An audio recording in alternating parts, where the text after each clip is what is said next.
Fala galera, beleza? Oceanógrafo Tom, sua esposa Julia e os dois filhos, Cassie e Ben, partiram em uma jornada de iate pelo Mar do Caribe. Enquanto Tom e Ben estavam entretidos com a pesca e Cassie estava absorvida pelo celular, Julia decidiu dar um mergulho. De repente, algo a incomodou. Julia olhou ao redor, mas o mar continuava sereno, como sempre. No entanto, ela sentiu uma clara sensação de perigo, como se algo grande e ameaçador estivesse à espreita por perto. Ao mesmo tempo, os instrumentos no iate começaram a agir de forma bizarra, mas Tom, distraído com a pescaria, não ligou para isso. Enquanto isso, Julia se sentia cada vez pior e, por fim, começou a se afogar. Ela gritou, mas a família não a ouviu. A água parecia empurrá-la para longe do iate. Quando a situação ficou crítica, Tom finalmente ouviu sua voz. Ele correu para o leme e manobrou o iate na direção de Julia. Tom pulou na água e, com a ajuda das crianças, eles puxaram Julia para bordo e a reanimaram. Tom ficou irritado, pois ele sempre pedia para que o avisassem quando fossem nadar. Julia se desculpou e logo o incidente foi esquecido. Além disso, a família tinha um motivo para comemorar. Hoje era o aniversário de 13 anos de Ben. Tom acendeu as velas do bolo e todos parabenizaram Ben, que recebeu presentes enquanto Cassie registrava o momento com uma foto do grupo. Nesse instante, o namorado de Cassie ligou para ela. Ele perguntou sobre o mergulho, mas de repente uma forte tempestade começou do outro lado da linha. Cassie ficou preocupada, mas o namorado a tranquilizou, dizendo que estava seguro. A ligação caiu. Cassie contou aos pais sobre a tempestade em terra firme, mas então todos sentiram sacudidas e correram para o convés. Eles viram enormes carcaças de baleias emergindo ao redor do iate. Tom explicou que às vezes as baleias ficam desorientadas durante tempestades, mas esses animais estavam empurrando o iate, ameaçando a segurança deles. Tom mergulhou na água e logo voltou a bordo ferido. Ele se cortou na hélice enquanto tentava entender o que estava acontecendo.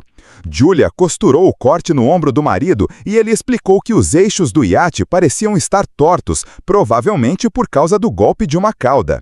Agora era improvável que conseguissem navegar. Mais tarde, Cassie tentou restabelecer a comunicação, mas não havia sinal. O rádio também não captava nada. Tom começou a calcular os suprimentos. Havia água suficiente para cerca de 4 dias, nada mais. No entanto, eles estavam em uma rota de navegação, então alguém deveria encontrá-los. Sons estranhos vinham de fora, e quando a família saiu para o convés, viram objetos brilhantes caindo do céu. Eles estavam caindo cada vez mais perto. Tom, correndo o risco, ligou o motor e conseguiu desviar o iate do próximo meteoro, mas o motor foi finalmente danificado. O objeto seguinte caiu tão perto que a família pôde ver que era um satélite artificial da Terra.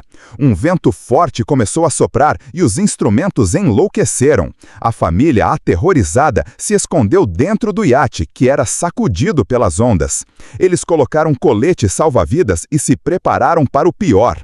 Então, um estranho som de zumbido foi ouvido, causando sangramento nasal e náuseas. Tom tentou pedir ajuda com um sinalizador, mas foi em vão. A família mal sobreviveu à noite. Pela manhã, ficaram aliviados ao se encontrarem vivos, mas havia um buraco enorme na lateral do iate e não estava claro por que ainda estavam flutuando. A família saiu para fora e ficou paralisada de surpresa.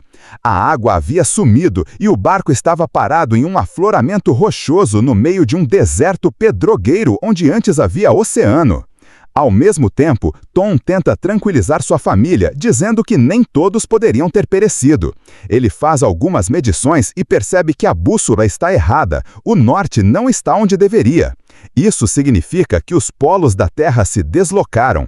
Algo assim já aconteceu no planeta antes, mas faz muito tempo. Descobre-se que o mar recuou para onde a Terra costumava estar e, provavelmente, a humanidade morreu. Cassie não aguenta essa revelação e corre para a cabine pedindo para ficar sozinha. Julia vai conferir os suprimentos restantes, enquanto Ben solta vários balões coloridos no céu na esperança de que sobreviventes venham em seu auxílio. Enquanto isso, Tom liga o rádio e começa a enviar sinais de socorro. Inesperadamente, ele ouve uma resposta. É de Nuto, o capitão de um pequeno submersível. Eles estavam bem no fundo do mar quando a catástrofe aconteceu, e foi por isso que sobreviveram. Nuto explica que todos os sistemas de comunicação falharam e esperar por ajuda é inútil. De acordo com seus cálculos, o mar voltará em cerca de uma semana e será brutal. Nuto aconselha que eles encontrem um terreno mais alto e permaneçam lá. Julia manda os adolescentes arrumarem suas coisas. Tom pergunta diretamente se o capitão pode salvar seus filhos. Nuto explica que o submersível é muito pequeno. Infelizmente, o parceiro de Nuto morreu e ele só pode levar uma pessoa. Após alguma insistência, Tom convence Tom a levar seus filhos e passa as coordenadas.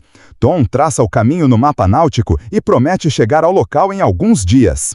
Na manhã seguinte, a família está quase pronta para partir. Tom vai até o convés e, de repente, vê um homem com um cachorro se aproximando. Ele caminha em sua direção e o cumprimenta, mas percebe que o homem está ferido. Tom oferece um pouco de água ao viajante, que bebe e, de repente, acerta um soco no rosto de Tom. Julia vê a cena e corre para o marido. O viajante enfia uma lança improvisada no peito de Tom. O cachorro impede que Julia se aproxime e ela fica paralisada de medo.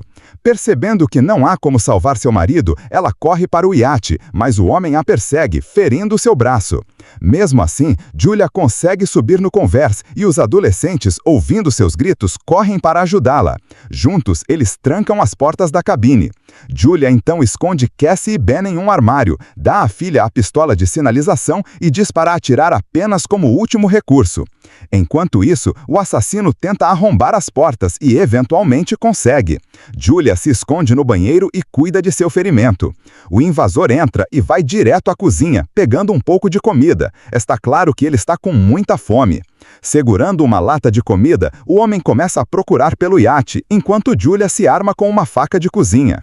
Ele entra na cabine, mas a mulher pula na água, escondendo-se sob o iate.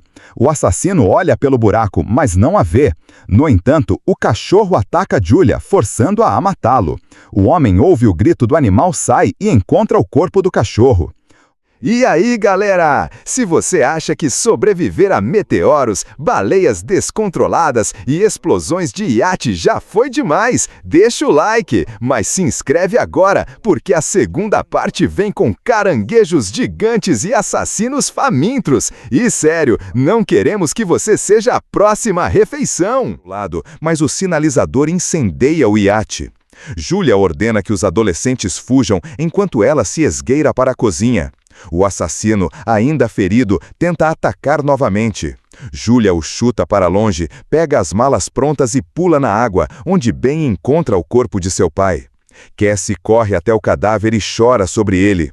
Julia beija seu marido falecido, mas, ao ver o assassino pular do iate em chamas, ela pega os adolescentes e foge.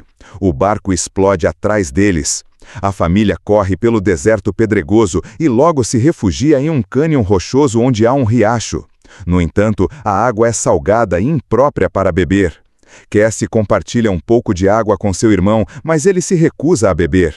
O garoto se sente culpado, achando que o assassino veio por causa dos balões.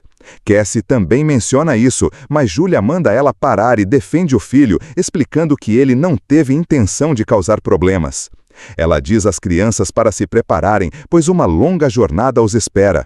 De repente, ela avista o assassino novamente, ainda implacavelmente seguindo-os. Naquela noite, Ben encontra a carcaça de um tubarão-martelo e tenta cortá-la. Mas Julia vê o perseguidor se aproximando e ordena que os adolescentes corram. Logo depois, eles se deparam com um campo de barris de lixo tóxico que já estiveram submersos, mas Julia insiste que os adolescentes continuem, apesar da ameaça de contaminação, sabendo que o assassino ainda está atrás deles. A família caminha pelo antigo fundo do oceano, passando por pilhas de plástico e outros lixos jogados pelos humanos. Em pouco tempo, Julia percebe que Ben está severamente desidratado e dá a ele as últimas gotas de água. Cassie tem um colapso, convencida de que não há chance de sobrevivência, mas Julia manda todos seguirem em frente. Eventualmente, eles encontram a fuselagem de um avião que caiu no mar há muito tempo e rastreiam para dentro para descansar. Julia examina a última foto da família e relembra a história de seu primeiro encontro com Tom, que aconteceu no hospital onde ela trabalhava. Tom havia sido levado para lá com doença de descompressão após um mergulho mal sucedido. Os adolescentes choram ao lembrar do pai e dizem suas últimas despedidas. À noite, Cassie é acordada por um barulho e sai para se sentar perto do avião. Saindo da escuridão, o assassino se aproxima de Cassie, sem saber que a garota estava servindo de isca. Quando ele se prepara para agarrá-la, Julia o embosca, esfaqueando-o com uma faca. Ao amanhecer, a família se prepara para continuar a jornada, apenas para descobrir que o corpo do assassino foi devorado, um sinal de que algo ainda mais perigoso que humanos espreita no deserto. Eles seguem em frente. Julia consulta o mapa quando Ben de repente corre para a frente. Sua mãe grita para ele parar, mas o garoto se joga em uma poça salgada e consegue beber alguns goles. Julia o arrasta para longe, mas o menino fica doente logo depois. Eles encontram algumas cadeiras de plástico e constroem um abrigo improvisado do sol. De repente, Julia ouve sons estranhos e sai para investigar. Percebendo um novo perigo, ela acorda os adolescentes e eles começam a correr. Pouco depois, avistam um grande navio à distância, cercado por contêineres caídos e algumas pessoas vadendo. Julia grita por ajuda, mas as pessoas, vendo milhares de caranguejos gigantes se aproximando, correm para um contêiner e trancam as portas, ignorando seus pedidos de ajuda. Os três sobem em um contêiner, mas os caranguejos conseguem ferir Julia na perna. Mesmo assim, Julia, Cassie e Ben assistem do topo enquanto os caranguejos penetram por uma fenda nas portas, matando todos lá dentro. Apesar dos esforços para se defenderem, Julia amarra um lenço em sua perna e desmaia. Na manhã seguinte, ela acorda sozinha, aterrorizada, e chama pelos adolescentes. Mas logo descobre que os caranguejos foram embora e os adolescentes desceram para procurar comida e armas. Julia cauteriza seu ferimento enquanto Ben examina as armas encontradas entre os contêineres. Eles encontram uma pequena quantidade de comida e água no bolso de um dos falecidos. Julia encontra um rádio e entra em contato com Nuto. Ele responde, explicando que também foi atacado por artrópodes do Mar Profundo. Com base em suas observações, o mar voltará em breve e é por isso que as criaturas emergiram. Julia implora para que salve seus filhos, mas não sabe para onde ir, pois perdeu o mapa. Nuto dispara um sinalizador e Ben vê a direção, fazendo a família correr em direção a ele. Logo eles avistam um submarino amarelo à distância, mas chegar até ele é difícil devido ao terreno acidentado do antigo leito do mar. Cassie não gosta do modo como sua mãe fala sobre salvar os adolescentes, mas Julia se recusa a responder e continua empurrando a família para frente. Eles são forçados a atravessar um cânion contaminado com lixo tóxico. Em dado momento, são pegos em um deslizamento de pedras e Julia acaba se separando dos adolescentes. Ela ordena que continuem, mas Cassie se recusa. Julia implora para que salve seu irmão. Cassie e Ben conseguem sair do cânion e chegam ao submarino, mas dentro dele não há ninguém. De repente, Nuto, gravemente ferido, surge de trás do barco. Ele admite que não tem chance de sobreviver e ordena que os adolescentes subam a bordo. No entanto, Cassie volta para buscar sua mãe, que está lutando contra os caranguejos que estão surgindo. Com suas balas quase acabando, Cassie sobe a barreira de rochas e estende a mão para sua mãe. Elas conseguem chegar ao submarino justamente quando os caranguejos invadem, matando Nuto. A família sobe a bordo e, nesse momento, uma onda do oceano aparece no horizonte. A água levanta o submarino e arrasta sobre as rochas. Enquanto Julia observa, tudo o que aconteceu nos últimos dias passa diante de seus olhos. Ela desmaia. Quando acorda, percebe que o submarino está parado. Julia abre a escotilha e a família sai, apenas para encontrar uma cidade em ruínas levada pela onda. Terminando assim Survive, filme de ficção científica, terror e ação de 2024. Fala, galera! Sobreviveu a caranguejos, assassinos e mares desaparecidos? Então comenta, deixa o like e se inscreve! Prometo que o próximo filme não vai ser tão cruel. Ou será?